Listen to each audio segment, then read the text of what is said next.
فرجعت لغايه البيت ساعه عياط طبعا منهاره، عشان كان نفسي من زمان قوي ابقى على الشو ده وانا عارفه ان هو بيفرق قوي مع البيزنسز. وقعدت اقول انا كنت المفروض اعمل كده وخلاص. وبعدين خلاص قعدت اعيط اسبوع تقريبا، قعدت في السرير ما اتحركتش. كان الموضوع يعني كتير قوي عليا. وبعدين قررت ان انا مش هقدم تاني ومش طايقه شارك تانك ومش عايزه اي حاجه منهم.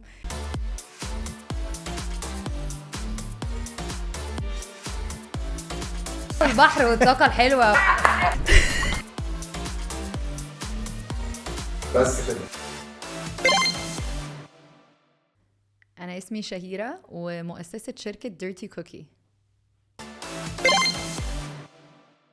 شهيرة مرعي، ازيك عامله ايه؟ الحمد لله. ازيك؟ انتربرنور، يس. رائدة اعمال، ايوه ديرتي كوكي، ايوه كيم كارداشيان، ايوه شارك تانك، يس. اتفضل. مديتيشن. انا بقول الحاجات اللي هنتكلم فيها النهارده. اه ازيك عامله ايه؟ الحمد لله. ايه الاخبار؟ جود. ايه موضوع كيم كارداشيان ده؟ مالها ومالك؟ يعني احنا شركتي ديرتي كوكي and احنا عملنا عيد ميلادها من اسبوعين. هنتكلم عربي ولا انجلش؟ صح اوكي. انا بقالي 30 سنة في امريكا يا جماعة، فانا عارفة العربي بتاعي ضايع. هنتكلم عربي بس يا ريت ما نتريقش قوي، فاهم؟ انا عارفة ان هو ضايع احنا اللي متريقش ولا الناس؟ لا للناس وانتوا يعني. لا احنا هنتريق عادي بس. بالراحة عليا شوية. بقالك 30 سنة عايشة في امريكا و4 يعني سنين عايشة في مصر. 4 يعني عملت سنتين في هاي سكول في مصر وسنة جامعة، ولسه راجعة السنة اللي فاتت. بالراحة. الحمد لله على السلامة. الله يسلمك. الحمد لله على السلامة. ايه بقى كيم كارداشيان مالها؟ انا ديرتي كوكي، عندنا بنعمل كوكيز وكوكي شوتس وحاجات كده. فاحنا عملنا كيترينج لعيد ميلادها من اسبوعين 3 في امريكا. كان على برايفت جت وكان حلو قوي يعني. انت ليه محسساني ان انت عملت كيترينج في عيد ميلادها؟ ده اللي هو عملت كيترينج لابن اختي مثلا. لا بصراحة كان فظيع، وهي دخلت وصورت كل حاجة وحطيت على ستوريز، فاحنا اتبسطنا قوي. هنشوف بقى الستوريز دي في اثباتات صح؟ عشان في نطلعها بقى أكيد. للناس كده تبقى بتجري كده الستوريز. ماشي. يعني انت عملتي كيترينج ده، يعني انت وديتي الكوكيز بتاعتك اللي هي اللي انت بتبيعيها في امريكا وفي مصر صح؟ بالظبط. لعيد ميلاد كيم كارداشيان. ايوه. اوكي، وازاي عملتي كده؟ بصراحة انا بقعد كتير قوي على انستجرام، فبقعد ابعت مسجز للناس وكده، السليبرتيز عندنا في لوس انجلوس وكده. فجيت على الاسيستنت بتاعتها. احنا كده بنتكلم عربي. ايه انا كده بتكلم. أيوة. بحاول والله. اوكي اتفضلي. فقلت لها المساعدة بتاعتها. فقلت لها يعني عايزين نبعت لها كوكيز وكده. قالت بيرفكت، عيد ميلادها جاي كمان اسبوع، تقدري تلحقي تعملي حاجه؟ قلت لها اكيد. بالسهولة دي وصلتي للمساعدة بتاعتها وقلت لها عايزين نبعت لكم كوكيز؟ قالت لي علشان طب كلم لي يا ابني كيم كارداشيان. انا بقعد وبركز قوي مع الناس المعينه، الناس اللي محدش مركز معاها قوي زي المساعده بتاعتها. مين مركز معاها قوي فاهم؟ بس ده انا بقى شغلانتي، ان انا اركز مع الناس اللي مش كيم كارداشيان، الناس اللي بيشتغلوا كده تحت ما وراء الكواليس. بالظبط. مش فاهمه انت قلت ايه بس يعني. مش فاهمه خالص. بس حاسه ان ده اللي انا عايزه ما اقوله. وراء الكواليس يعني behind the scenes. اوكي. الناس اللي ورا بقى، الناس اللي بالظبط. شغاله. هو كده.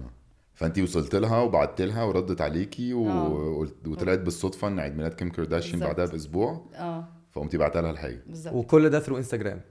كلمتها على التليفون، هي بعتت لي نمرتها وقالت كلميني. بس قصدي جبتيها ثرو جبتها انستجرام؟ ثرو انستجرام. برضه الباور اوف سوشيال ميديا. طبعا على فكره انا بنيت الشركه دي من 8 سنين على الباور اوف سوشيال ميديا زي ما انت بتقول، علشان انا ما كانش معايا فلوس لما ابتديت فاهم. فانا كنتش عارفه اعمل ماركتينج، فكنت بعمل ايه؟ بقعد بجد 8 ساعات في اليوم على انستجرام ابعت للناس كلها في لوس انجلوس. يعني بص، ادم ساندلر، هالي بيري، كله. بجد والله العظيم. طب انا عندي سؤال، هي كيم دفعت مين دول؟ دفعت الحساب؟ دول ما بيدفعوش خالص. لا طبعا ما دفعتش كوكيز؟ لا، هم 40 كوكي يعني مش كارثه. بس نزلت لك ستوري؟ نزلت ستوري، وكلوي نزلت ستوري، ومليكا صاحبتها نزلت ستوري. دي بكامل ستوري اللي هي بتطلعها؟ كم اغلى واحده فيهم، فبتخش في ال 200-300 الف دولار. طب يا ايه لحظه كده. ما تعصبونيش يا جماعه. هي ايه اللي حبيبتي 200-300 الف دولار؟ الستوريز بتاع كيم كارداشيان هي اغلى واحده في الكارداشيانز يعني. اوكي. الستوري ب 200-300 الدولار بقى عامل كام دلوقتي؟ يا دوبك عايز سوق سودا سودا ولا عايش في الثلاثينات. بتحاول تحسبها؟ 1.5 مليون. الستوري اللي هي بتختفي بعد 24 ساعه بالظبط. طب ولو عملت بوست؟ لا ما اعرفش بقى الارقام دي، مش بحاول اصلا اعرف الارقام بتاعه البوست، بس حوالي 350 400 الف حاجه كده. دولار؟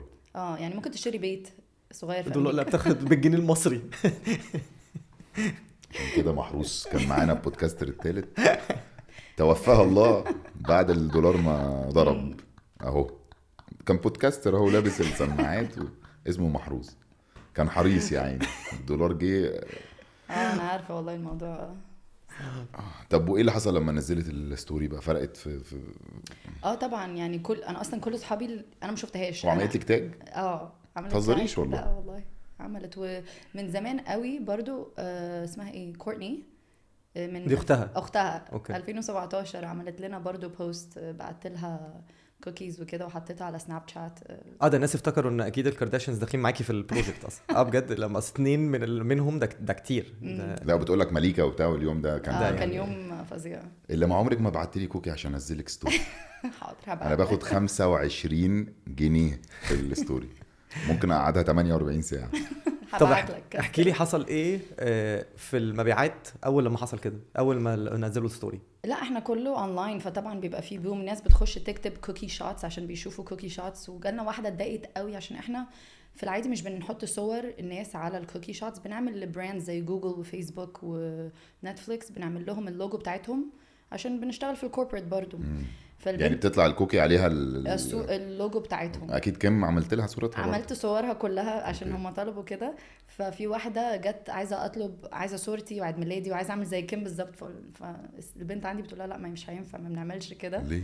عشان احنا ما بنعملش كده غير اوردرز كبيره، فاهم؟ هي كانت عايزه 12 كوكي بصورتها، فاهم؟ قلت لها لا. فالبنت عندي قالت لها لا سوري. قالت لا اشمعنى كيم كارداشيان عملت لها يعني جالك كم واحد مثلا اليوم ده على الويب سايت بعد ما طلعت؟ ما او زياده او كم يعني في المية زياده مثلا؟ بس بيبقوا بثاوزندز بالالوف يعني. يعني ده ممكن بالألوف. في الملايين اصلا. يا ده هزار. اتليست فلا الفيزيبيليتي بيبقى واو فظيع. ابعتي لي كوكي، اضمن لك ان في انا لو هي بعتت لي ببلاش هتشتري واحده اكيد. خلاص بس لو عندك برومو كود عندي البودكاسترز احط لك اللوجو، ممكن اعمل لك كوكي شوتس باللوجو بتاعتك. والله ده انت وذوقك يعني. ننزلها لك على البودكاسترز اكاونت، عندنا 9500 سبسكرايبر. يوه طب حلو. ابعت لك نمره الاسيستنت. طيب This podcast is powered by VOO, a mart in an app. احنا بس قلنا نبتدي بكيم كده عشان هي انت عارفه صاحبتي زميلتي يعني في الاعلام. ازيك يا كيم حبيبتي؟ سلمي لي على كلوي. المهم نرجع بقى للبيج بوم اللي حصلت، واللي هي كانت اول مصريه تطلع على الفضائيات الامريكانيه في برنامج شارك تانك. ده البرنامج اللي هو هيبتدوه في مصر قريب. قبل ما نتكلم بقى عن كل الحاجات دي عايزين نعرف ايه شارك تانك، ازاي قدمتي عليه، ايه اللي حصل، ده هول ستوري. شارك تانك برنامج بقاله 14 سنه في امريكا. فالشركات بتروح بيتش الايديا بتاعتهم او البيزنس بتاعتهم قدام شاركس، ناس بزنس مان كبيره قوي عندنا في البلد. شاركس سمك قرش. سمك قرش. هم مسمينهم سمك القرش عشان هم بيبهدلوك يعني مش عشان اغنياء، لا عشان هم بيبهدلوك يعني. الشاركس بيقتلوك كده وانت بتقول لهم الفكره بتاعتك، يعني ممكن يقولوا دي فكره غبيه او انت اصلا مش فاهم اللي انت بتعمله. ممكن يحرجوا الشخص. بيعملوا كده كتير قوي، بيعملوا كده بالذات كيفن. انا بحب كيفن ده خطير، بحب الشو ده جدا. بقاله كتير قوي يعني 14 سنه. فبس في 4 مليون واحد في امريكا بيتفرج عليه، فهو طبعا شو مش سهل خالص ان انت تخش الشو ده. يعني انا قدمت اول مره في 2017، بيختاروا 100 شركه من 70,000 واحد بيقدم في البلد كلها. 100 شركه من 70,000. من 70,000 ده كان في 2017. فدلوقتي بقوا اكتر عادي ممكن يكون بتاع 300 400 الف شركه عادي. اخرهم بيبيك في السيزون 120 130 شركه من ال 100,000 اللي بيقدموا، فاهم؟ فابتديت في 2017. انا اصلا ابتديت شركتي في 2015 وبعدين ابتديت في 2017 اقدم. وفعلا الحمد لله انا طلعت في الفاينالست، فكنت يعني اختاروني. بس حصل مشكله بيني وبين البروديوسر فمشكله بسيطه كده، كانت عايزه تغير البيتش بتاعتي قبل ما ده قبل تصوري. ما ولا بعد؟ قبل ما اصور. أوكي. فانا قلت لها لا انا مش يعني ايه تغير؟ هي بتتدخل في البيتش بتاعتك؟ مش المفروض خلينا يدخل. نشرح يعني ايه بيتش الاول. بيتش لما حد بيروح لشركه عايز يبيع لهم مثلا فكره برنامج، مشروع فكره جديد. مشروع، عايز ياخد منهم فلوس استثمار بتاع، بيخش وبيقعد مع الاونر او مع المستثمرين المدير او كده، هم مستثمرين. مستثمرين، وبيشرح بقى وبيدي ارقام وبيقول المستقبل بتاعي عايز ابقى اعمل كذا وعايز اعمل كذا، والفلوس انا محتاج الاماونت ده عشان اعمل كذا. فده اسمه بيتش، ان هو بيعرض بالظبط. وقصاد كده المستثمر بياخد جزء من الشركه، او ممكن يديك مثلا قرض، والقرض ده يقول لك مثلا طب انا عايز، لو البنوك بتدي دلوقتي القروض ب7% مثلا فوائد، انا ممكن اديهولك ب5 مثلا، وقصاد كده هاخد سنه كمان نسبه من الشركه. فهي كانت عايزه تغيرهولي بعد 12 ساعه. انا قاعده اصلا من 7 الصبح ل7 بالليل على الستيج وكده، قالت لي لا هغيرهولك. فانا اتضايقت علشان حسيت الطريقه اللي هي عايزه تبين شركتي ما كانتش الطريقه اللي انا عايزه ابين شركتي فيها. فقلت لها لا. فبعدين قالت لي طيب خلاص روحي. ايه ده؟ بعد هو البروسس اصلا الموضوع كله يعني كان 6 شهور. يعني بتقدم ابلكيشن، وبعدين تقدم فيديو، وبعدين تعمل بيتش قدام 30 بروديوسر، وبعدين تروح الاستوديو. فهو حوار أوكي. يعني 6 شهور. فاهم؟ بتعملي اصلا القصه دي قبل ما تقابلي المستثمرين مع مع المنتجين بتوع البرنامج. بالظبط. زي اكنهم بيصفوا يعني. زي يعني اكس فاكتور كان كده. اكيد. انت بتقعد مع بروديوسر مش بيألفوا قصه، بس بينظف القصه بالظبط. على ان هي تبقى لما الواحد يتفرج عليها يا اما يعيط يا اما يضحك يا اما يعني بيخليها بيلمعوها، بيحطها في فاهم؟ قصه، بيقلبها قصه اكشوال. فهي فهي كانت عايزه هي كانت تلعب ايه كانت عايزه تلعب على الاسم ديرتي كوكي وتخليه حاجه هو مش معناه يعني الاسم. فهمت هي رايحه فين خلاص. وكيم كارداشيان وديرتي كوكي ماشي. فانا قلت لها لا انا يعني. مش مستريحه خالص. فقالت لي خلاص روحي. طبعا روحت، قعدت انهار الطريق كله. ايه ده روحتي؟ روحت 2017 عشان ما تغيريش البيتش بتاعتك. يعني ما كنتش حاسه ان انا دي حاجه. اصلا انا عندي values وعندي حاجات كده ما اقدرش اعملها علشان خاطر حد تاني. عندك مبادئ. شكرا. كنت بحاول افتكرك. انا شفتها طايره كده على جبينك بس مش عايزه تطلع. مش خدت بالي. فبالظبط عندي مبادئ. والطريقه اللي هي كانت عايزه تعمل تقول للشركه، قلت لا مش هينفع. فرجعت لغايه البيت ساعه عياط طبعا منهاره، عشان كان نفسي من زمان قوي ابقى على الشو ده وانا عارفه ان هو بيفرق قوي مع البيزنسز. وقعدت اقول انا كنت المفروض اعمل كده وخلاص. وبعدين خلاص قعدت اعيط اسبوع تقريبا، قعدت في السرير ما اتحركتش. كان الموضوع يعني كتير قوي عليا. وبعدين قررت ان انا مش هقدم تاني، ومش طايقه شارك تانك ومش عايزه اي حاجه منهم.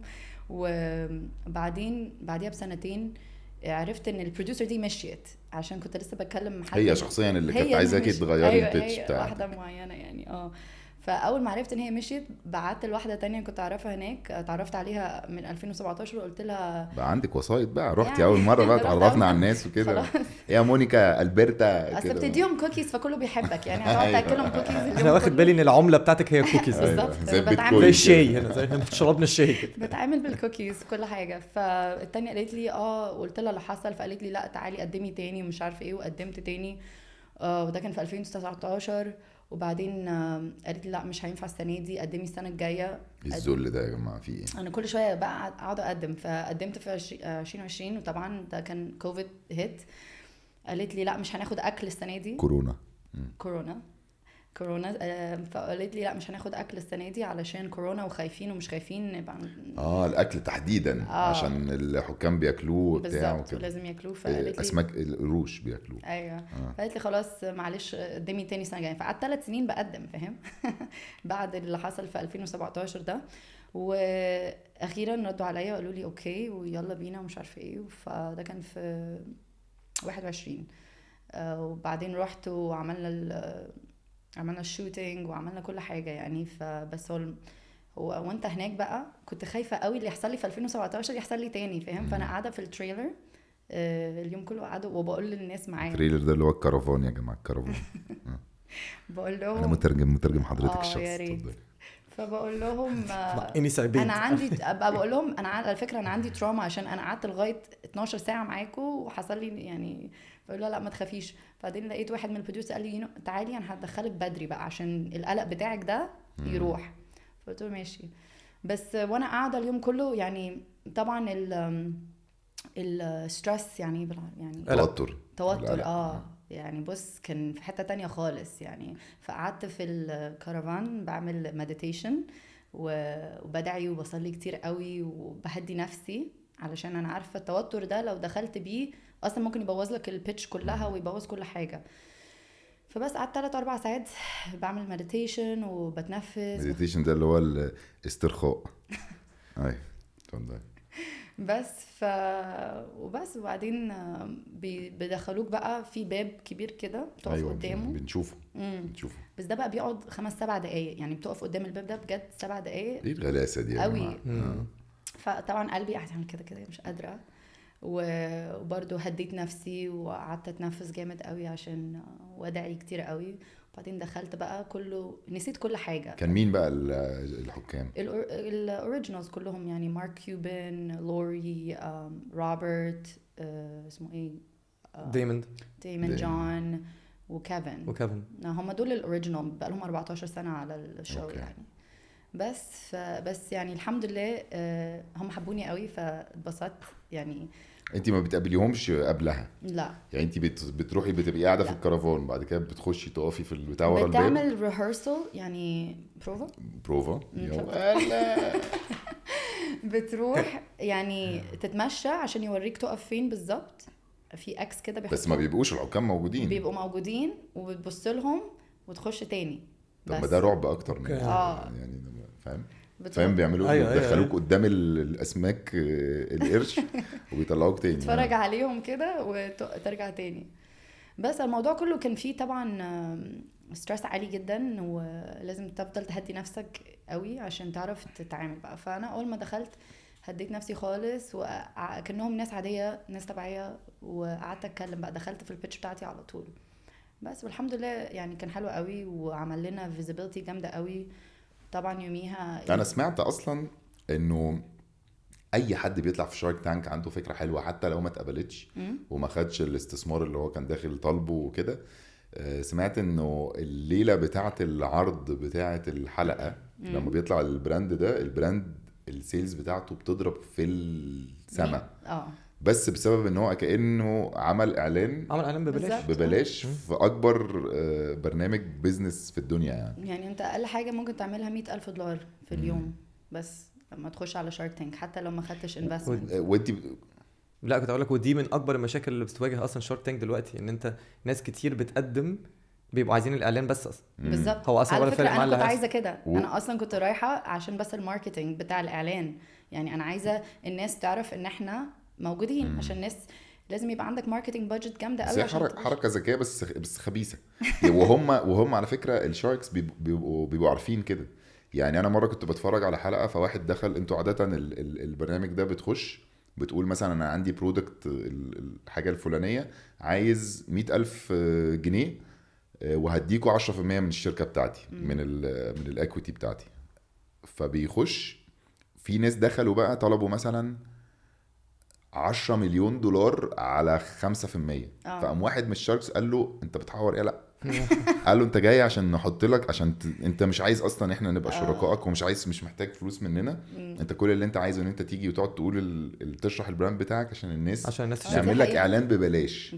قام الراجل ضاحك وقال له وبتاع كان صايع. بس دلوقتي ما بقوش لما بيعملوا الحركه دي وبيقفشوا الناس بيمشوهم. لا بص بيشلوحوا او بيخلوا البراند بتاعهم يقع.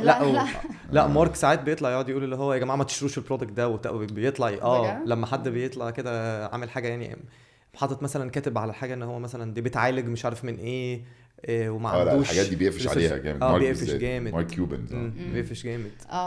لا بس هما يعني انا انبسطت قوي علشان هما فعلا كانوا قالوا كلام يعني، عشان انا تعبت جامد قوي عشان ابني الشركه بتاعتي، فاهم؟ انا ما حدش ساعدني ولا اهلي ولا اي حد خالص. هنخش في القصه دي جدا لان انا عارف منها، بس انا عايز افهم انت دخلتي طلبتي كام؟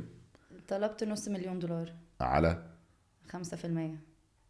هي واحده من الناس هي بقى واحده من احب اقول لكم يا جماعه ان كنت عايزة شهيره أقول لك اول واحده. بسم الله الرحمن الرحيم يا جماعه شهيره كنت من لسه عايزه الناس اقول لك كده وانت اللي كانت- بتشرح قلت لا حسيت ان انا بتكلم عنك بس قلت لا هنستنى بس. وفعلا انا كنت عايزه الدعايه يعني اوكي. علشان طب ولو كان حد قال لك ما كنتش تخسري حاجه، $500,000 بالظبط. حلوين على 5% يعني. بالظبط. بس انت بتبقي انت عامله الكومباني الشركه مؤسسه الشركه مش مؤسسه، لا الفاليو يعني Evaluation. القيمه Market. القيمه بتاعت الشركه. انت كانت القيمه بتاعت الشركه انت كنت حاسباها كام؟ انا كنت حاسباها كده فعلا ما هو- نص مليون على 5% يعني 15 ولا 10 مليون valuation. نص مليون على 5 يعني 10 مليون 10 valuation. مليون. 10 يعني مليون دولار. 10 مليون دولار. بس بسبب شارك تانك انا جالي بعديها 15 مليون دولار valuation يعني. بس لحظه، انت دخلتي بتقولي ان هي انا شركتي تتقدر. تتقدر بجزء. او تساوي 10 مليون دولار. مم. على اساس ايه بقى؟ على اساس كل السيلز وكل اللي احنا بنعمله والفيجن الكبيره بتاعتنا اللي انا هنكبر مش في امريكا بس، هنكبر في مصر والميدل ايست كله يعني GCC بس ده على اساس الاحلام بقى.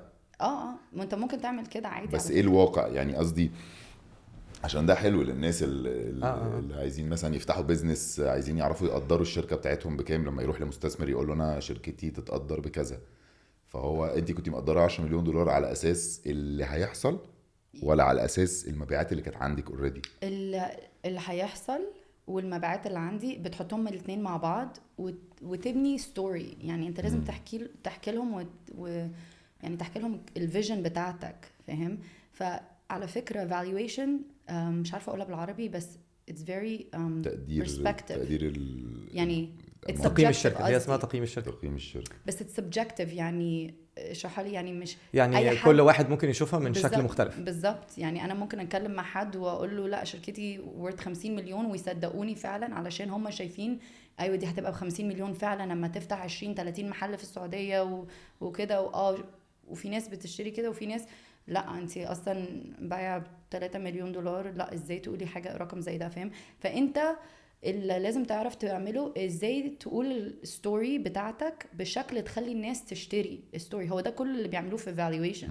يعني عندك بتبيعي قصه بالظبط. او بتبيعي حلم ده او business. بتبيعي حاجه انت بالظبط. مصدقه فيها. ما مين عندنا اسمه ايه بتاع وي ورك، انتوا عارفين بتاع وي اه ورك اللي نزل على نتفليكس كمان القصه بتاعته. هو كان بياع بس هو بياع قصه. هو باع هوا، ما باع كان- هوا. ما كانش ماشي الراجل حاجة. بتاع اوبر يعني الراجل بتاع اه اوبر لما راح يلم الاول الفلوس كان بيقول لهم انا هغير التكاسي يعني. بالظبط وكان طالب مليارات بالظبط. بس عمل. بس هما بيبيعوا الستوري. فانت انت بتعرف تبيع وبتبليف في نفسك ازاي، فاهم؟ يعني انا كنت واثقه من نفسي وعارفه ان احنا الفالويشن بتاعتنا ممكن توصل لكده عادي. بس هي الحته دي هي دي المشكله بقى الناس كتير قوي بتقع فيها ان ساعات لما الارقام الكبيره بتحمس شركات كتير قوي لسه طالعه ان هم بيعتمدوا على الاحلام بس. بيطلعوا عشان كده بيبتدوا يروحوا يطلبوا مثلا 100 مليون دولار فالويشن وهو او يعني تقييم للشركه وهو لسه فاتح مثلا بقاله سنه. الكلام ده بيبقى سهل لما يكون انت واحد فتحت شركه واثنين وثلاثه. انا برضو اصلي بعمل الحاجات دي. فانا لما تكون عملت شركه واثنين وثلاثه وعملت فعلا فلوس للمستثمرين قبل كده بس بيصدقوا فيك خلاص. هم عارفين ان انت والله انت واحد هتخش هتعمل 1 2 3 عارف ازاي هتقوم الشركه وهتكبرها. فهي بتبقى دايما زي ما انت بتقولي ان هي المفروض هي قصه، بس القصه دي لازم يبقى برضو مبنيه على اسس جامده. لازم يكون عندك تيم كويس. لازم طبعا. يكون عندك فيجن انت ازاي هتسوق المنتج ده. وهي دي اكتر حاجه بتفرق، تسويق بالزبط. المنتج.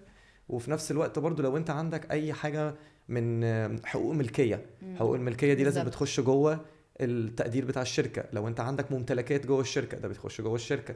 المبيعات اللي انت بعتها لحد دلوقتي ده كل ده جوه الشركه. وبعدين انا برضو قلت لهم وكنت موريهم ان في شركات كومبيتيشن ما بيعملوش كوكيز بس في نفس الفيلد بتاعتنا متنافسين يعني بيعملوا في السنه 150 مليون سيلز بس. ودي بتبقى اسمها قيمه السوق. بالظبط. فعشان احنا نوصل لكده ممكن اقول لهم. بس انت كنتي مصدقه ان هي 10 مليون دولار ولا انت كنتي أيوة طبعاً. حاطه لا ايوه طبعا. واكيد كنت حاطه جزء كده علشان كانت 3 مثلا قمتي مخليها 10؟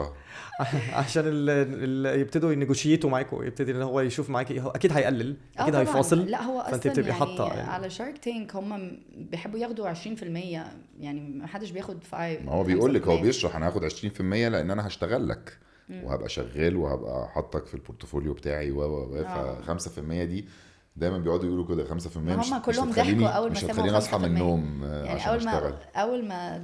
اول ما دخلت وسمعوا 5% كله ضحك او كله عمل كده اتخضوا يعني مني. طب عادي يعني. بس في الاخر في الحلقه قالوا انه اتفقوا معاكي على اتفاق اللي هو ايه بقى؟ هو كان اتفاق مش حلو قوي بصراحه. روبرت كان عايز 15 او كان اول قال 30%، وبعدين عملت نيجوشيشن معاه لغايه ما نزلناها ل 15%، ولو عملت الجول بتاعي هيقللها وكده. بس برضو انا كنت شايفه ان ده عالي قوي بصراحه. يعني كان نص مليون دولار على 30%. بعدين نزلناها ل 15 لو وصلت للجول بتاعي السنه لو الجاية. حققتي اهداف معينه هيديكي بقيه الفلوس. حط لك يعني هدف او امتحان لو نجحتي فيه هيبقى وبعدين في الاخر بعد الشو كده احنا قررنا ان احنا هنخليه بس ماركتينج، ان هو اصلا هنخلي غيرتوا الديل يعني. غيرنا الديل، قلنا هو بس هيتكلم على ديرتي كوكي لما بيروح ايفنتس، واي لو طلع تلفزيون او حاجه هياخد معاه بوكس كوكيز معاه كده طب ما يمكن هو اللي قال لك هو لا انا اللي تعبت في الموضوع ده، انا اللي تعبت. طب واخد نسبه؟ لا ما خدش نسبه عشان الماركتنج ما بياخدش نسبه. اوكي يعني الديل اللي اتغير بقى انا فريندلي بقى ديل اصدقاء يعني بقى كأنه زي ما بيقولوا براند امباسادور. بس انا خدت اللي انا عايزاه، كنت عايزه اطلع على التلفزيون بس تمام بالظبط واعرف ال4 مليون ان وبتقولي ان تقييم الشركه دلوقتي نط من 10 مليون ل 15 مليون دولار بالزبط. ودلوقتي لا هو لسه يعني في ال 15 بالظبط. اوكي يعني انت مليونيره. احنا لسه متجوزه شيره كات لا بهزر، انا وشيره اصحاب اصلا. انت عارفه ان شارك تانك هيفتحوا في مصر؟ عارفه. ايه هيفتحوا في مصر؟ كشك شارك تانك هيفتح في مصر. شارك تانك هيبتدوا برنامج جديد في مصر. هو نفس الشارك تانك بتاع بره. كلموكي؟ انا مبسوطه قوي ان هم بيعملوا كده، وبشجع كل الناس هنا اللي عندهم بيزنس يقدموا طبعا عشان هو opportunity حلوه مش قوي. هيكلموكي تبقي واحده من من الشاركس؟ لا لسه مش شارك يعني. لا لسه مش شارك بس يعني سمكه صغيره كده حتى. طيب معديه على جنب تحترم نفسك يا جدع انت. لا بس لا انا مبسوطه قوي ان هيبقى في فرص كده في مصر يعني للانتربرينورز. انا بحب اصلا الموضوع ده قوي، ان هو اكتر حاجه مفيده فيه ان هو بيعلم الناس ازاي يفتحوا شركات. ايه ده؟ انا عايز اقول لك ان انا بيزنس، انا وكريم كنا دارسين مع بعض. لما جيت اتفرج على شارك تانك بجد انا رجعت كل الذاكره تاني، وبقيت طبعا. بفكر بقيت قاعد كل يوم عمال افكر في فكره بيزنس افتح.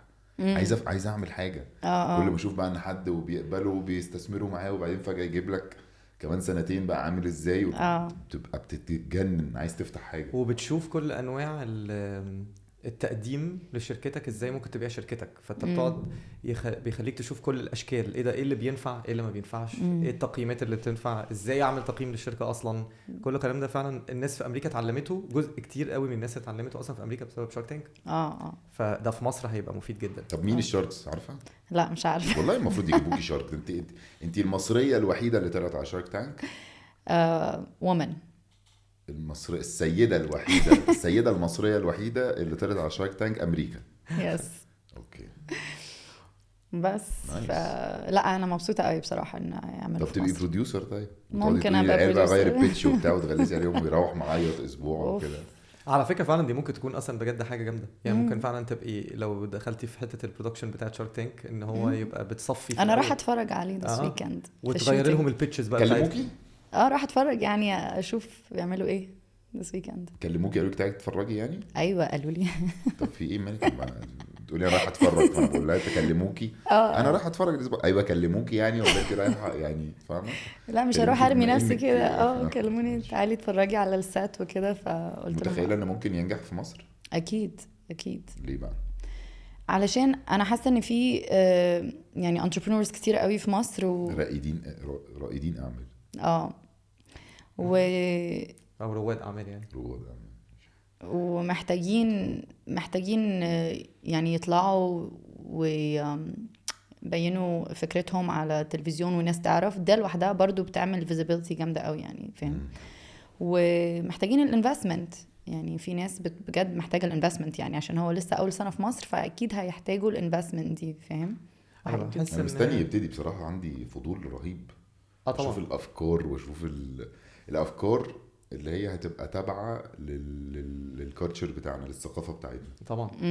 فاهم قصدي؟ لا وهي كمان بصراحه انا اكتر حاجه بصراحه فارقه معايا ان شارك تانك هيفتح في مصر، ان هو بيدي للناس ان في امل ان انت ممكن تحقق طموحك. طبعا. ودي في حد ذاتها هي اصلا قوه شارك تانك بالظبط. ان انت بتحس ايه ده على فكره ده احمد اهو عمل شركه وطلع وخد 100,000 جنيه ولا ولا مليون جنيه ولا 10 مليون جنيه وده بيكبر وبيعمل ايه ده انا كان عندي الفكره دي اصلا ايه ده وما عملتهاش ده انا كان زماني مكانه وهو دلوقتي هتشجع الناس ذاتها تشجيع مرعب. فانا ممكن ابقى بدل ما انا مركز قوي ان انا في شغلانتي اللي هي من 9 ل 5 انا بروح المكتب كل يوم، فانا حاطط في دماغي ان انا مستحيل اصلا افتح شركه. لا يا عم ازاي يعني ابتدي منين وبتاع. طب ما تيجي نقدم يا مان، يلا بينا يا باشا. بودكاسترز، هو بودكاسترز شركه. طبعا. ايوه ممكن تقدم فعلا. نقدم والله. تطلب كام؟ 15 مليون دولار. دولار؟ طبعا. ايه ده يا ابني؟ هم عندهم ليميت برضو على فكره. مش عارف بفكر ايه اللي اعلى. الشاركس عندهم ليميت برضو على فكره. 15 مليون دينار كويتي. ادي جامد. لا احنا كده بقى نروح شارك تانك الكويت بقى. الله يرحمك يا صاحبي. طب هم هنا تعرفي هم هيبقوا بيستثمروا فلوسهم ولا واخدين فلوس من البرنامج؟ لان في امريكا دي فلوسهم مش فلوس لا ما اعرفش بس تقريبا مش عارفه. لو بتهيألي هيخافوا من الحسد مش هيلعبوا اللعبه دي. انا بتهيألي لما عملوا مش هم كانوا عملوا حاجه برنامج زي شارك تانك في مصر. ايوه انا سمعت الموضوع ده بس كان اسمه مش عارف هي الشباب باين ولا اللي انا فاكره ان كانت اللي بتقدمه كانت لميس الحديدي صح. اوكي كانت هي غالبا انا مش عارف. انا ما اعرفش برضه. هو طلع كده سيزن كده وما كبرش فلسوا. بس ما كانوش بيستثمروا فلوسهم، كانوا بيستثمروا فلوس البرنامج. اوكي عشان كده يمكن ما كملتش غالبا لان هو الفلوس كتير قوي. طب انت قلتي حاجه لذيذه قوي بقى وانت بتحكي بس انا ما رضيتش اقاطعك. انا متعود ان انا بقاطع الناس الحقيقه والجمهور بيحبني قوي عشان بعمل الحركه دي كتير. حب الناس.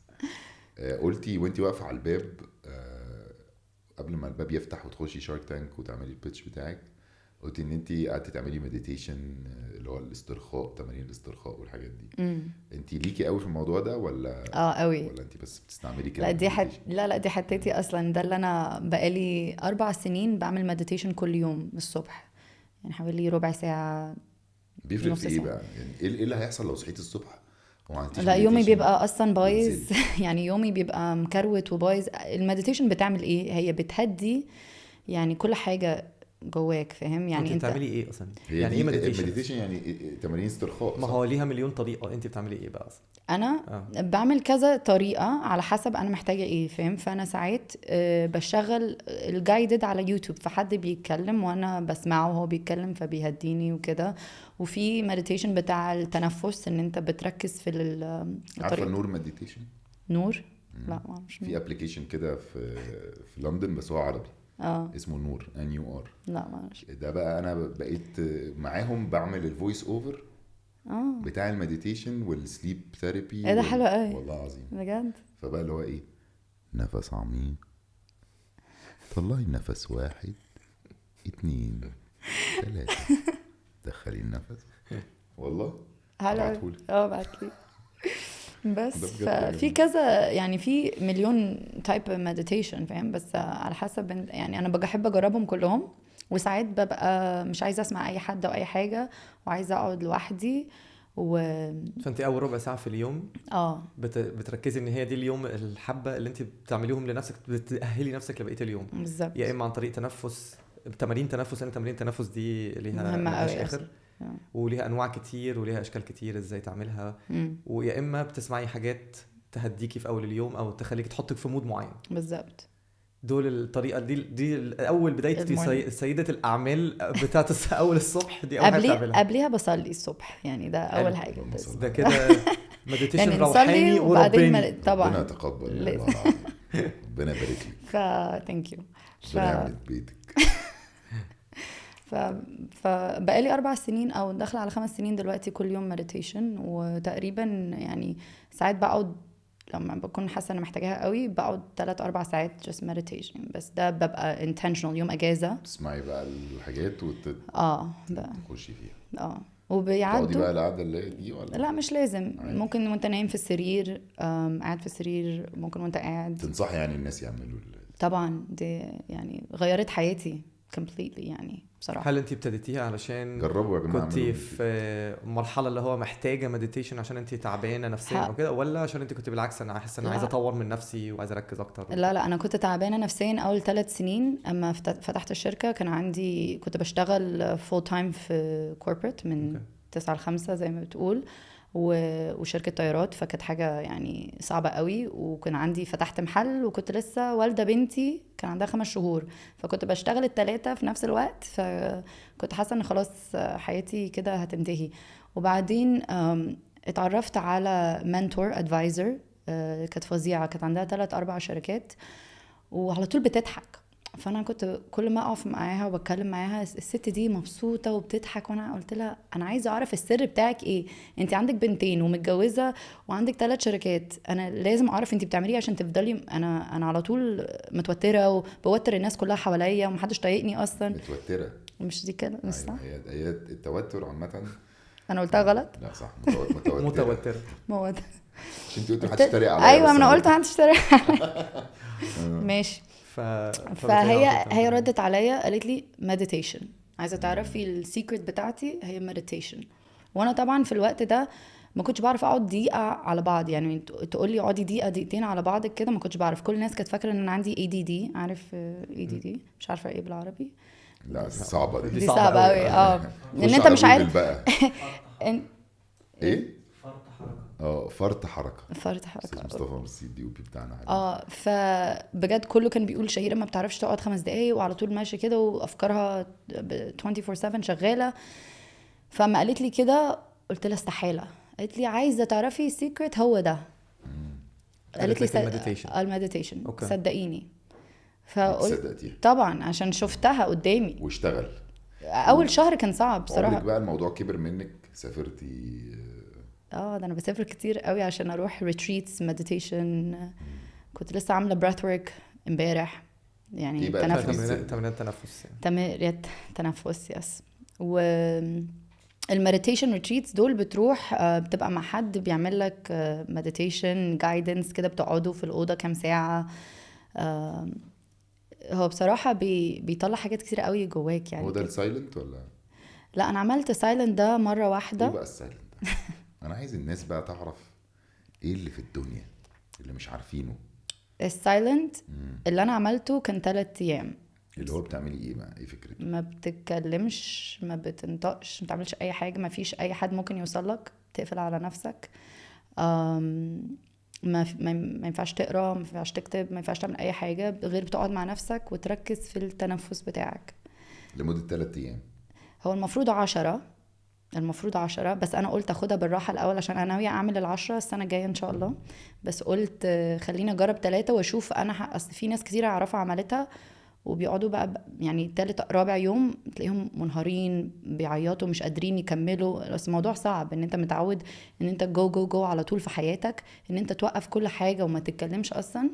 حاجه صعبه قوي للواحد. بيدوكي اوبشن ان انت مثلا تقدري تتفرجي على حاجات خالص؟ مفيش اي نوع من انواع طيب الانشطه بتعمليها؟ انت بتقعد كده 10 ساعات في اليوم. فين تقعدي؟ فين؟ في اوضه؟ في جنينه؟ في اوضه جنب شلال مثلا يعني؟ يعني في سنترز كتيره قوي في العالم بيعملوها ال10 ايام دي اللي بقولك عليها. فيعني انت على حسب هتروح فين. يعني في ناس بتروح انديا، في ناس بتروح ايوه بتقعدي في اوضه. بتقعد في اوضه، وفي اوضه يعني معاك ناس. في ناس بتروح الهند. انا نفسي اروح الهند اعملها. ماشي. انت روحتي فين؟ لا انا كنت عملتها في امريكا عشان كان جنب البيت. كان جنب النادي جنب البحر كده. فانت انا ممكن مثلا انا واخد طياره ورايح الهند عشان اعمل سايلنت. اسمه سايلنت ثيرابي ولا سايلنت ريتريت؟ هو ليها اسم معين اسمه فيباسانا، يعني العشر. سوري؟ ده اسم من اليوجا، ده طالع من اليوجا. هو طالع من انديا، اسمه فيباسانا. فيباسانا. 10 ايام. فيباسانا. كويس ان هو سايلنت عشان ما يقولوش كتير، يعني مبقاش ايه ده انت جاي فيباسانا. فيباسانا فانت ممكن تسافري بلد تعمل له وبعد ما توصلي البلد تقومي رايحه قاعده في اوضه.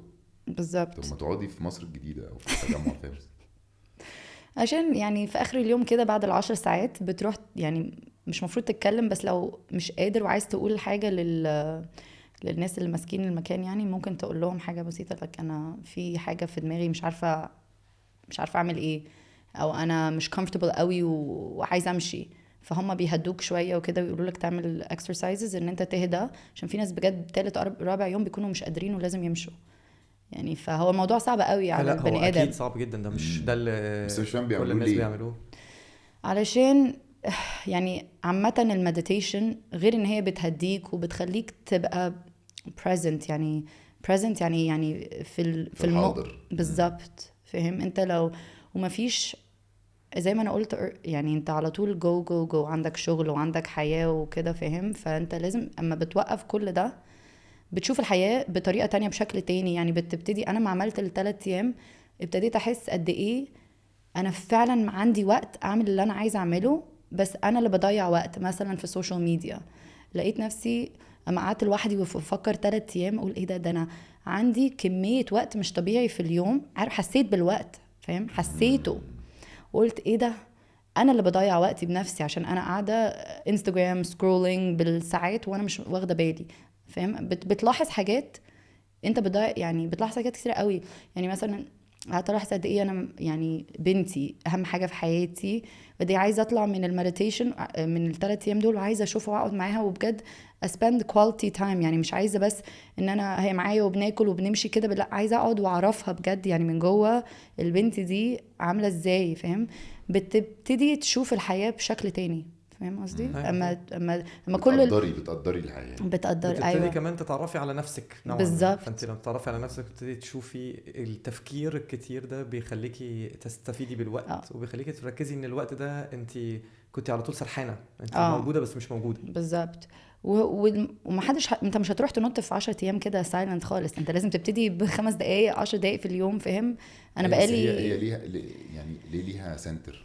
ليه انا ما اقعدش دلوقتي في اوضه نومي واسكت لمده 10 ايام؟ هتعرف. لا بالظبط. يعني انت بيبقى معاكي حد معاك والحد ده بيديكي زي الاول زي ما تقولي بروسيس او بتخشي في طريق معين بيوديكي جواه، وبياكلوكوا في مواعيد للاكل ومواعيد لحاجات كده. فاهم؟ فانت لو قاعد لوحدك يعني في بيبقى معاكي ناس تانية في نفس الاوضه. معاك ناس فانتوا قاعدين ساكتين باصين لبعض. ما ينفعش تسمع مزيكا nothing ولا اي حاجه، ما ينفعش تكتب اصلا ولا تقرا. فكلها من الاخر تمارين تنفس بالظبط. موستلي انت كل دي الحاجه الوحيده اللي انت مركزه فيها. بس انا اعرف ناس كتير قوي اللي عملت ال10 ايام وفعلا بيقولوا بيطلعوا بني ادم تاني خالص وشايف الحياه بشكل تاني خالص. فاهم؟ فانا بجد نفسي اعملها قوي. في المفروض في كذا ديانه في الهند. ده الطريق ان انت لازم بتبقى ليهم زي شهر وشهرين و3 حاجات. يعني بجد مش عارف، مش فاكر اساميهم بالظبط، بس بيقعدوا لازم 2 و3 و4 عشان اصلا يرضوا تخش ان انت تخش جوه الديانه دي. ايوه. ولازم تبقى ساكت خالص يعني استغفر الله. ودي اكتر حاجات بتبقى مش هتعرف تسكت انت، مش هتعرف تسكت انت 10 ايام. لا انا مش عارف اسكت وانتوا بتتكلموا. يعني انا بحاول اسكت عشان الناس بتقول ان انا بقطع كتير ومش قادر، هموت واقطع. بس لا هي الحاجات دي بتبقى عامه بتخلي الواحد كمان زي ما تقولي بتعرفي قوه عقلك قد ايه. بالظبط. ودي حاجه بيجي لك افكار حلوه قوي. يعني انا في ال3 ايام دول جالي افكار، يعني حاجات عايزه اعملها في حياتي بس ما جاليش الفرصه ان انا اعملها علشان على طول انا مشغوله. فاهم؟ فما قعدت كده قلت ايه ده، انا نفسي اعمل حاجات كتير. بس السؤال بقى فضل بعد ما اتعلمت قعدت ال3 ايام دول رجعتي تاني اكن الحاجات اللي انت اتعلمتيها في ال3 ايام دول او الطريقه اللي انت اتعلمتيها في ال3 ايام دول انت تركزي وتفكري والتنفس وكل الكلام ده راح منك بعد قد ايه؟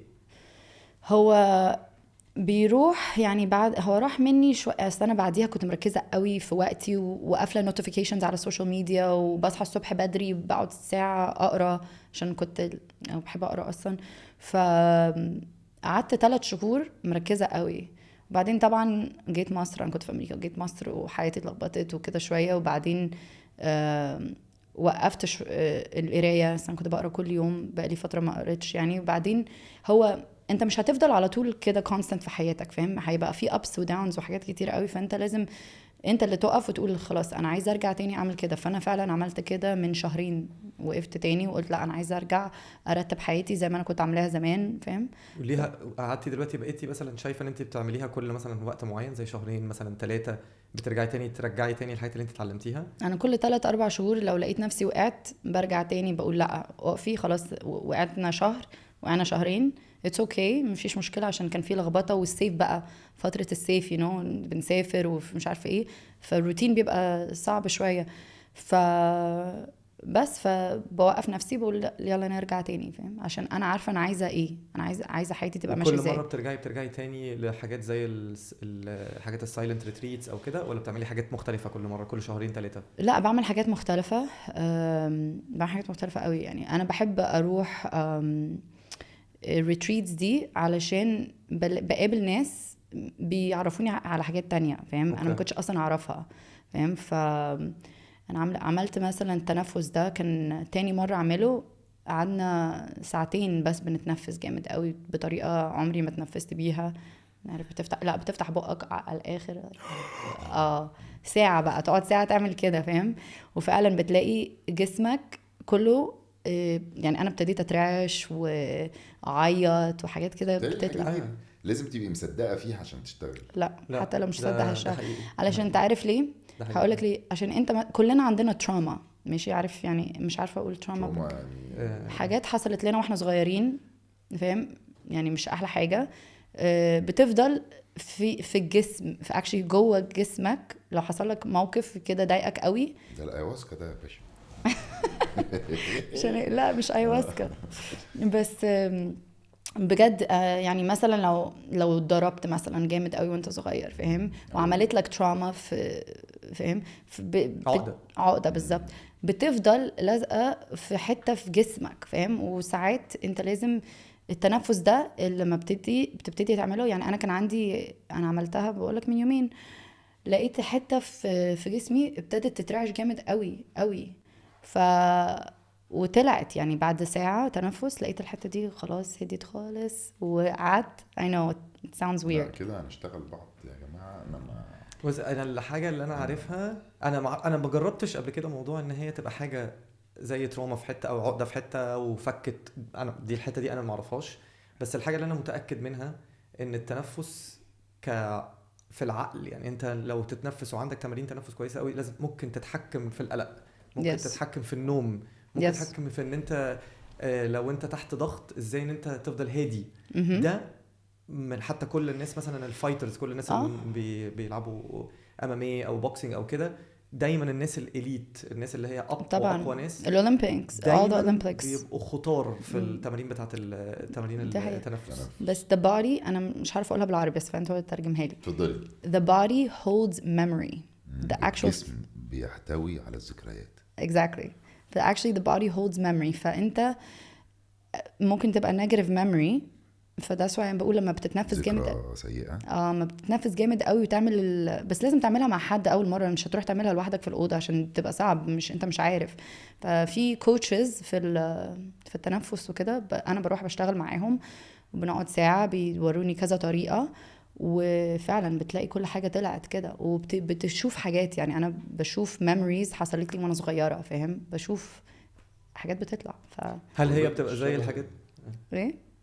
لا كنت عايز اقول شبه الايواسكا بجد، بيقعدوا يحكوا لي نفس الحاجه. ايوه ممكن يعني يرجع يعيش. ما هي دي الطريقه اللي نوعا ما الناس بتقدر تخش في المرحله بالظبط. انا مش عارفه subconscious يعني ايه بالعربي، بس هو انت ما بتتنفس قوي وتخش المرحله دي بتخش في السبكونشس اللي لاوعي اللي فيه كل حاجه، يعني كل حاجه بتبقى بيولوجيكلي. انت كل ما بتتنفس اكتر ونسبه الاكسجين بتزيد في جسمك، هي فعلا بتخليك تاكسس او تخش في حتت في مخك مش عادي ان انت بتخشها. وبرضه لما بتطلع كربون دايوكسيد كتير قوي طبعا بتخلي جسمك يبتدي يعمل حاجات تانية كده، فكله بيطلع في السبكونشس.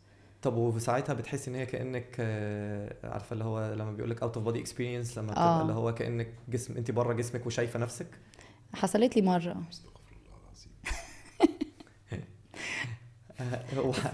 وصلت لها من غير انا عارفه في ناس كتيره قوي مش قادره تفهم الموضوع ده، ومش هتفهم لغايه ما تجرب، ده فاهم؟ حقيقي. لازم تجربها وتشوف نفسك وتقول لا ده ينفعني ولا ما ينفعنيش، فاهم؟ بس انا دي حاجه يعني بقالي 6 سنين بعمل كل الشغل ده، من التنفس، المديتيشن، جورنالينج.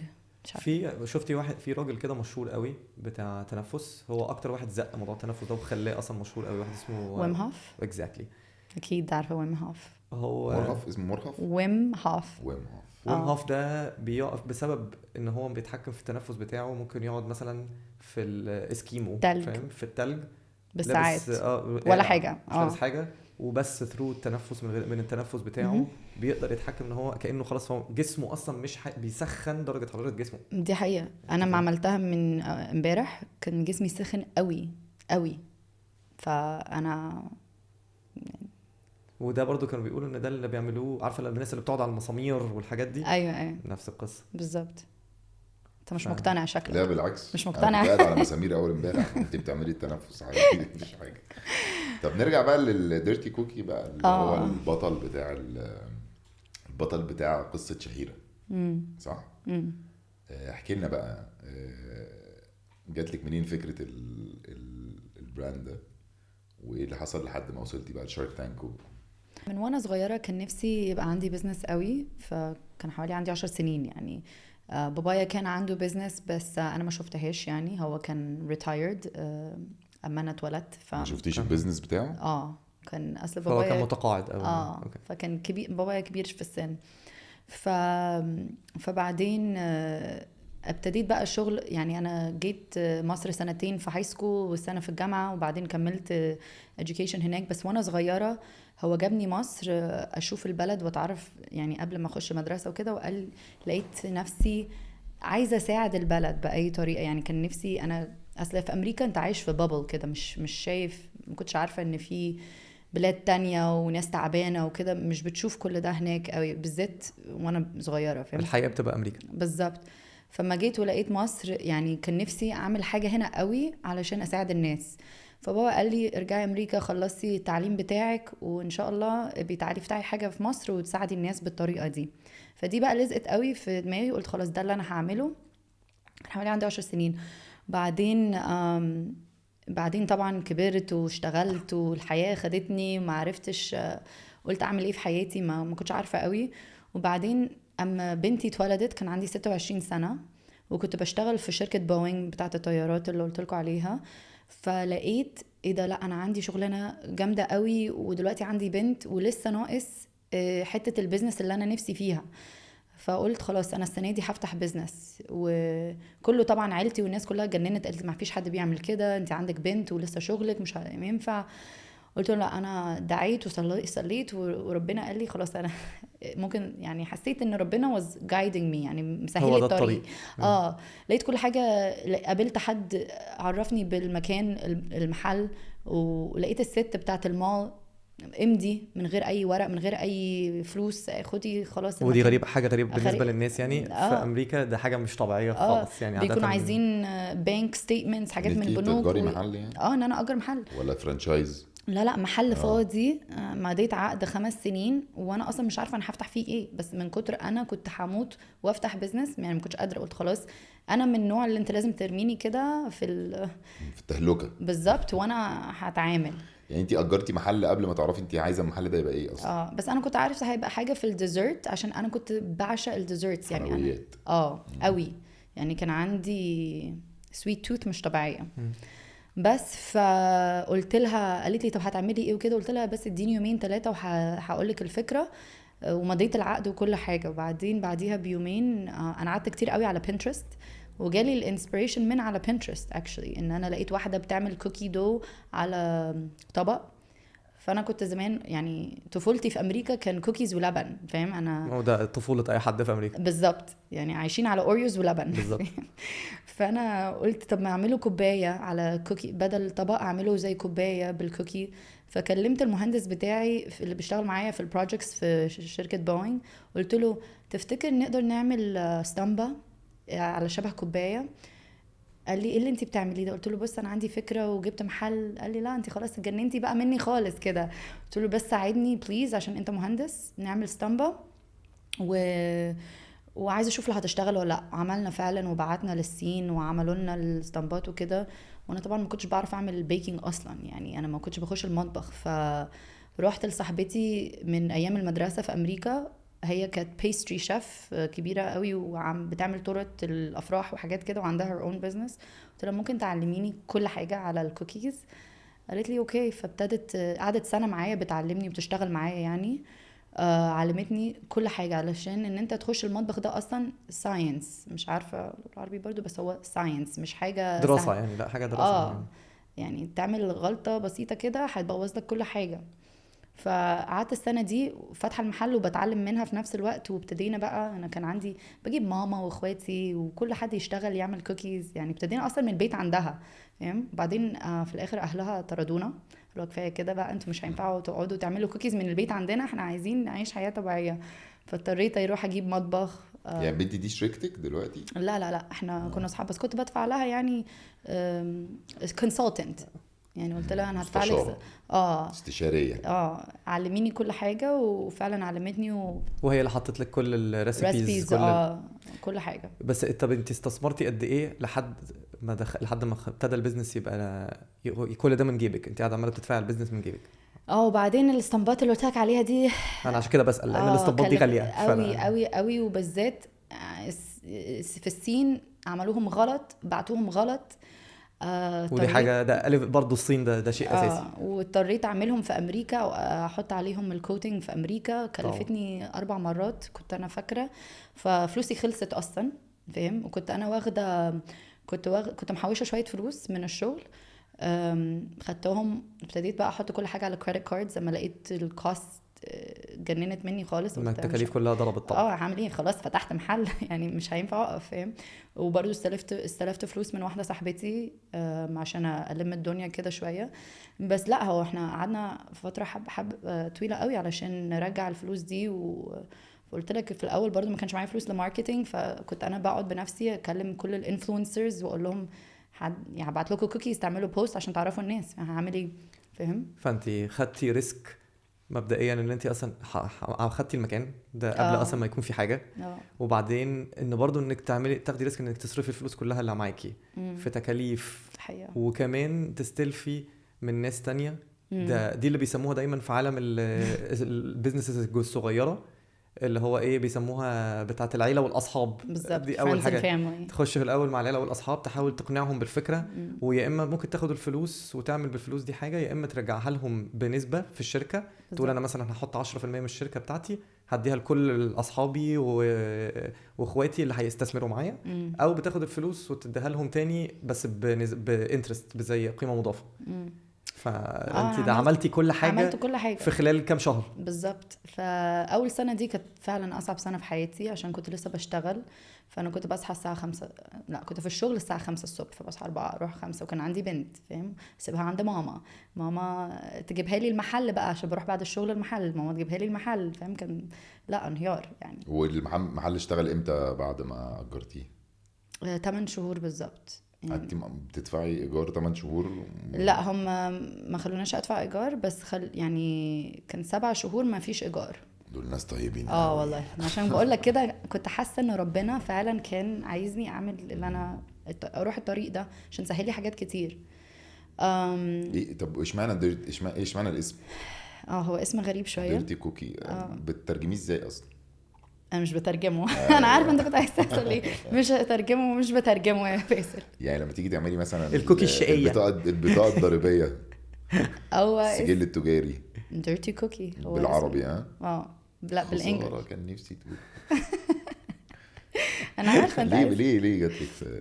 انا كنت عايزه اسم محدش هينساه، وكنت عايزه اسم غريب فاهم، واسم فن يعني لعب كده فاهم. وفعلا كل الناس وحتى شارك تانك كان عايزني علشان اسم الشركه. هو كانوا شايفين ان ده هيبقى انترتينمنت قوي للناس، ايه الاسم الغريب ده وعلى الشو فاهم. فهو اسم بيجيب اتنشن. بس ليه يعني؟ قصدي جالك منين الكلمه ديرتي كوكي؟ انا واختي كنا قاعدين مره فبنفكر في اسامي، وكان لا مش معي ايمان، ماشي معرفش ايمان تعرفش هي في امريكا.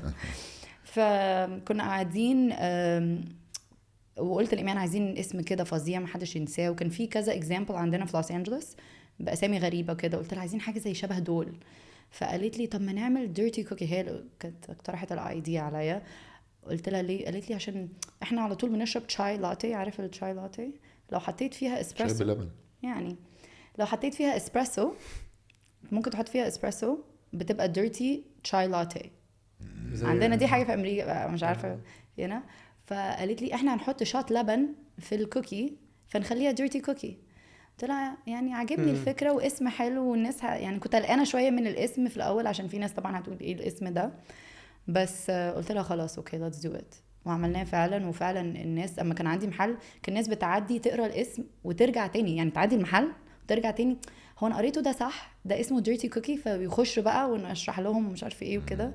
بس هو بصراحه هو الاسم فعلا يشد. ايوه لا دي حقيقه يعني. انا فاكر لما اول ما شفت الحلقه بتاعت شارك تانك الاسم شد انتباهي على طول. وفي most people بيخشوا على بقى اونلاين ويدوروا على الاسم ايه ده ويعرفوا، فاهم. طب ايه العقبات اللي قابلتك؟ اي قصه ناجحه دايما بيبقى فيها تشالنجز، عقبات انا كله تشالنجز، انا ممكن اقول لك كل التشالنجز يعني. ايه الحاجات الكبيره اللي قابلتك وحلتيها ازاي؟ ممكن نبتدي يعني اقرب حاجه كورونا. يعني انا كان معظم البيزنس بتاعتي في الوقت ده كان كله للاوتيلات في امريكا والكيترينج. كنا بنعمل كيترينج افراح وبيرثديز وحاجات كتير قوي. كان معظم البيزنس بتاعتي كده. فطبعا اول ما كورونا دخلت كل الناس اللي كانوا حاجزين كلمونا الغي كل حاجه، مفيش تجمعات اصلا. ففي يعني في شهر كل الناس لغت كل البيزنس بتاع السنه اللي احنا كنا شايفينه راح. فقعدت كده دخلت على الناس اللي بتشتغل عندي في المصنع هناك، قلت لهم في شغل يلا كل واحد يروح. انا اما اعرف بقى هعمل ايه هبقى اكلمكم تاني، بس انا دلوقتي مش مصنع ده مش مصنع يعني، ده بيبقى حاجه صغيره صح؟ لا احنا عندنا مصنع يعني 1000 متر، حوالي 1000 متر. بس في الاول ما كانش في مصنع. لا ده مش اول، انا بقول لك 2020. لا انا قصدي في الاول لما كنت واخده المحل ما كانش لا كان مطبخ، بتعملوه في المطبخ. كان عندنا بعد مطبخ. بعد كده الموضوع كبر بقى في مصنع بالظبط. اوكي. بس عملتي للموظفين فيرلو؟ I laid them off يعني قلت لهم ما فيش شغل دلوقتي. لو قلت لهم بقينا برنامج تاني ولا ايه؟ عملت فيرلو على laid them off you know like that's what's up. خليهم بيبقى كأنه يعني مشيتهم بس هرجعهم تاني. طب قول كده مشيتيهم. لما انا الاول كنت لازم جرب كده السؤال. كان لازم الاول تسالها كده. مشيتهم. وانا بصراحه ما كنتش عارفه ايه اللي هيحصل يعني. كل الوقت ده كله كانش عارف ايه اللي بيحصل، فاهم. في البلد بالذات عندنا في امريكا كان الموضوع يرعب، فاهم. فبعدين قعدت اسبوع بعمل مديتيشن، قعدت اصلي واعمل مديتيشن وادعي واقول يا رب انا عارفه ان دي مش يعني مش هو ده النهاية. مش دي النهايه خالص بتاعتي. احنا خلاص كبرنا وعملنا، مش هقفل كده يعني، مش ده اللي هيحصل. وجالي فعلا في المديتيشن شفت بنت صغيره بتلعب بالكوكي شوتس بتاعتي.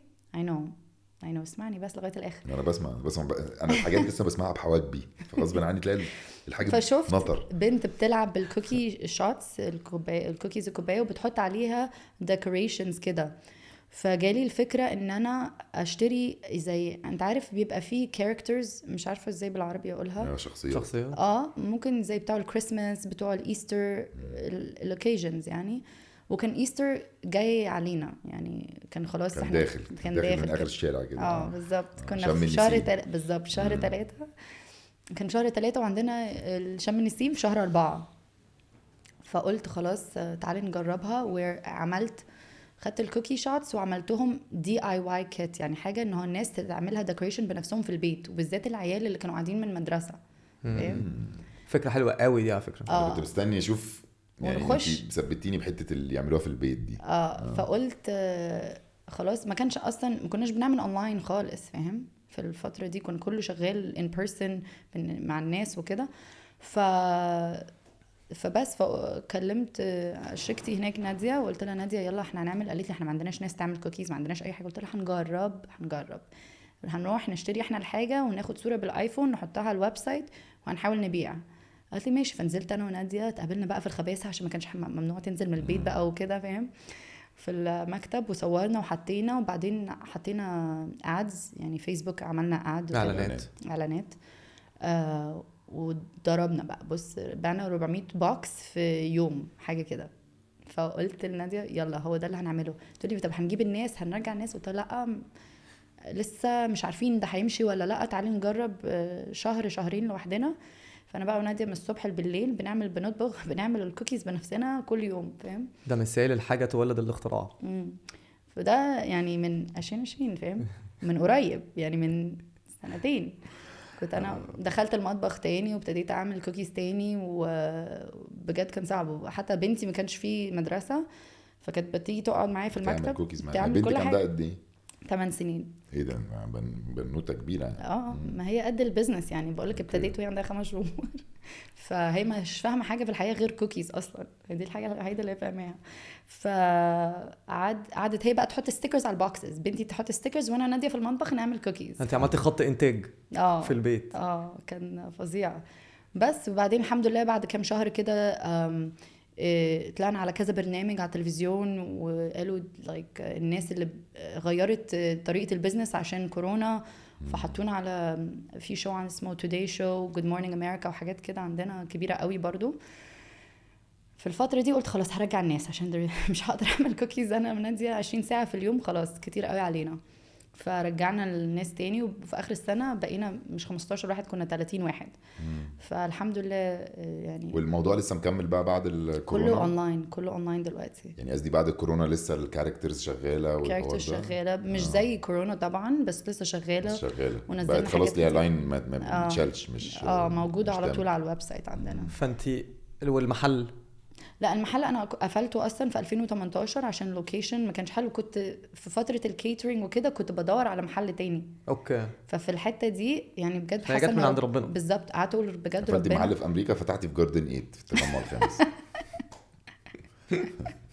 ودي برضو جت من عند ربنا. ما كنتش ناويه افتح في مصر خالص على فكره. هو بس علشان كورونا خلتني ابقى ممكن اشتغل من البيت، يعني ما كنتش محتاجه اروح اي حته. انا ناديه اللي ماسكه حته المطبخ والكواليتي كنترول وكده، وانا ماسكه الماركتنج والسيلز والفاينانس فاهم.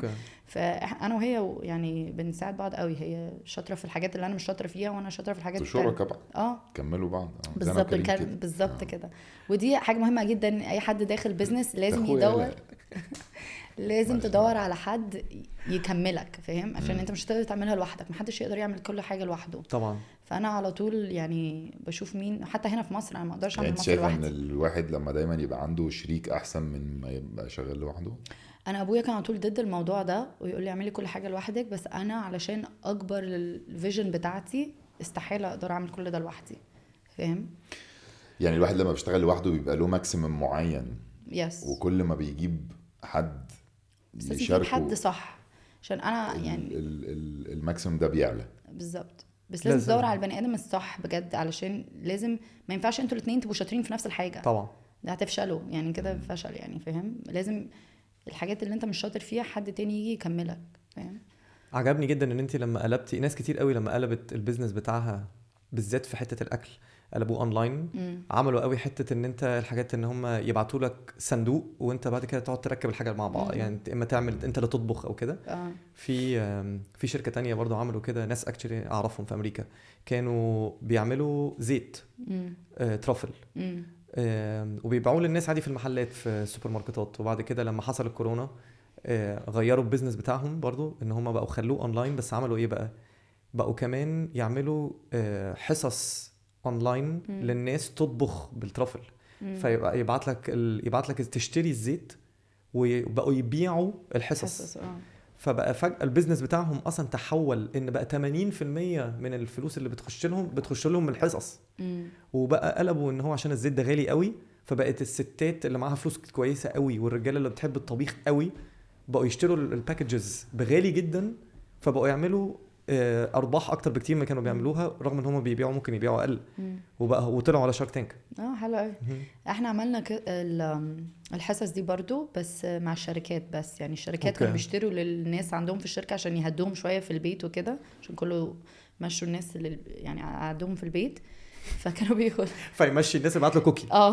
فبيقول له هناخد كوكيز وهنخش زوم لايف. انا كنت بخش معاهم على زوم، جوجل مثلا، جوجل الكلاينت بتاعي هناك، فكان بنبعت ل50. جوجل كلاينت بتاعك؟ انا فاكر بيخش على جوجل. لا جوجل شخصيا بياكل ديرتي كوكيز.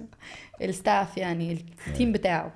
فكنت ببعت لهم يعني 150 كوكيز، وبعدين اخش على زوم معاهم ونخش انا بقى اجيب الخلاط واعمل ميلك شيك واحط الميلك شيك في الكوكي واعمل كده انجيجمنت واحكي لهم القصه بتاعتي وكده. كانت حلوه برضو. طب بقول لك ايه، نعم. السوق المصري بعد ما فتحتي في مصر، بقالك قد ايه فاتحه في مصر؟ سنه وشويه كده، سنه و3 شهور حاجه. ايه المقارنه، ايه الفرق ما بين مصر وامريكا؟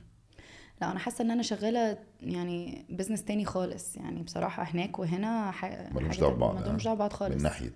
من ناحيه الناس هنا صغيره قوي يعني. الناس اللي بتجيلي ناس في الجامعه فاهم. هناك الكلاينتيل بتاعي هناك اللي بيشتروا اكبر بكتير، في الاربعينات. يا سلام. فانا يعني غريبة دي. يمكن ده عشان هم هناك بياخدوا بالهم من صحتهم قوي في السن بتاع العشرينات والثلاثينات. لا خالص. علشان انا اونلاين هناك ببيع بالبوكسز الكبيره شويه يعني. اقل حاجه ممكن تشتريها 6. غاليه على العيال الصغيره. بالظبط. هنا يروحوا جاردن 8 يشتروا كوكاهيه فاهم. واحده بس. فالامهات بقى والجدات وكده هم اللي بيشتروا مني وبيدوا للعيال ويبعتوا لهم وحاجات كده. فالاعلانات بتوع امريكا فاهم، وطريقه الماركتينج هناك غير هنا خالص. وانتي فرق السعر بين هنا وامريكا كبير شويه. هنا ارخص طبعا بكتير. لان بتصنعي هنا فبالتالي الكوست بس الانجريدينتس المكونات ايوه بتبقى اغلى من امريكا عشان بنجيبها من بره. هنا كلها مستورده بس الايدي العامله بتبقى ارخص. بالظبط. فبالتالي بتاند اب انه انا اوكي. ايه كمان فرق؟ يعني هنا انا رجعت تاني للمحل فاهم يعني. كان بقالي كام سنه ما عملتش محل، فبنزود حاجات كتيره قوي، زي عندنا ايس كريم وعندنا كافي وعندنا حاجات. طب يعني انت لو دلوقتي معاكي فلوس زياده او مستثمر دخل معاكي وعايزه بتفكري، عندك مجال انك تفتحي محل واحد، تفتحيه في مصر ولا في امريكا؟ بوم. صعبه دي. هو سؤال ملتوي. هو بصراحه دلوقتي في اللي بيحصل في امريكا ده، انا هقول لك افتح في مصر. عشان امريكا دلوقتي يعني في مش stability، مفيش عدم استقرار بالظبط. في بس وانا عارفه هنا برضو عشان الدولار وكده، بس برضو حاسه ان الناس مش هتبطل تاكل هناك عادي. ممكن يبطلوا ياكلوا، يبطلوا كوكيز ممكن عادي لكن المصريين لا يمكن يبطل الكوكيهات دي. مش هيبطلوا السويتس الحلويات وكده. احنا ناس اكيله، احنا بنحب الاكل بالظبط. بس هناك لا عادي. احنا لو هنوقف الكوكيز، هنوقف اي حاجه مش محتاجينها اساسيه فاهم. فبس عشان اللي بيحصل في البلد دلوقتي اقول لك مصر. بس وانا اصلا الدنيا. لو فتحت يعني ان شاء الله لما افتح في محلات تانية هتبقى فرانشايزز، مش انا هخش بنفسي تاني. فرانشايز يعني هتدي حد يجي يشتري منك بالزبط. الاسم ويفتح بالزبط. هو وانت تقولي له يعمل ايه. انا ناوي اعمل كده بقى في السعوديه وكويت وقطر. هو ده بصراحه الطريق يعني. انا كنت اصلا هقول لك كده بصراحه. محدش عايز اقعدي بقى انت ساكته لمده 10 ايام في الليفنج عامله سايلنت بتنجان وخلي وشك بيجي لك للبيت بقى. هو ده الكلام اصلا يا باشا. يا باشا ابي بقى كده. وال 15 مليون دولار يبقوا 45. يا رب. خلينا هو قاعدين بنحاول. يا كبدي. بصي بقى ستي. ايه ده بقى بنعمل كده مع كل حلقه. ده اللوجو بتاع بودكاستز. ايه ده حلقه الاهرامات بتاعت مصر والقلب. قلب كريم غالبا كريم. هتمدلنا عليه وهنسأل سؤال على السوشيال ميديا، واللي هيجاوبه صح هو اللي هياخد ايه ده حلو قوي الفكره دي. امضي في اي حته واكتبي اللي انت عايزاه. اكتب ايه؟ whatever. dirty cookie. eat cookie don't get fat. talk cookie to me. شفت التويست؟ اصلا توك ديرتي.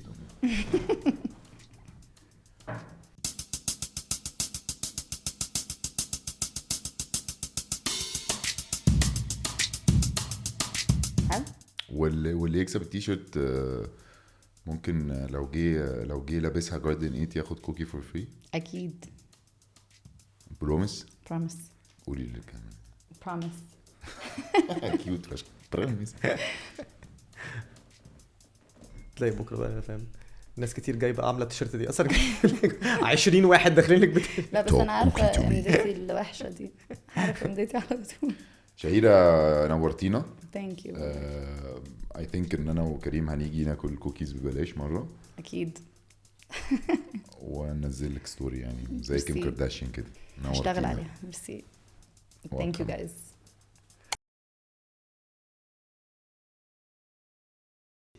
بيتي. I have so much حب لمصر، في منها كتير في العالم بحبها. غير لي حياتي، ما بحبهاش خالص. احلى حاجة في العالم، حاجة مهمة جدا